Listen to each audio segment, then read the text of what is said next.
அனைவருக்கும் வணக்கம்.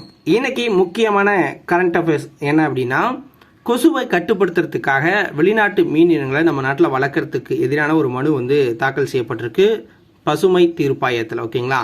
ஸோ அவங்க மத்திய அரசுக்கு நோட்டீஸ் கொடுத்துருக்காங்க. ஸோ என்ன அப்படின்னு பார்த்தீங்கன்னா, ஸோ இந்த கொசுக்கள் அதிகமாக இருக்குல்ல, அதை கட்டுப்படுத்துறதுக்காக கம்பூசியா அஃபினிஸ் அப்படிங்கிற ஒரு மீனையும் பொசிலியா ரெட்டிகுலாட்டா அப்படிங்கிற ஒரு மீனையும் வளர்த்துருக்காங்க. ஸோ கொசு மீன், கப்பீஸ் அப்படின்னு நம்ம சொல்லுவோம். ஸோ இந்த ரெண்டு மீன்கள் பார்த்தீங்கன்னா பல்வேறு மாநிலங்களில் நம்ம இந்தியாவில் புழக்கத்தில் இருக்குது. ஸோ இந்த மீன் இனங்களால் நம்ம நாட்டில் இருக்கிற மீன் இனங்களுக்கு தேவையான உணவுகள் கிடைக்காம ஸோ அந்த இயற்கை சூழல் பாதிக்கப்படுற நிலைமை இருக்குது. ஆல்ரெடி ஆஸ்திரேலியா, நியூசிலாந்து போன்ற நாடுகளில் இந்த மீன் இனங்கள் தடை செய்யப்பட்டிருக்கு.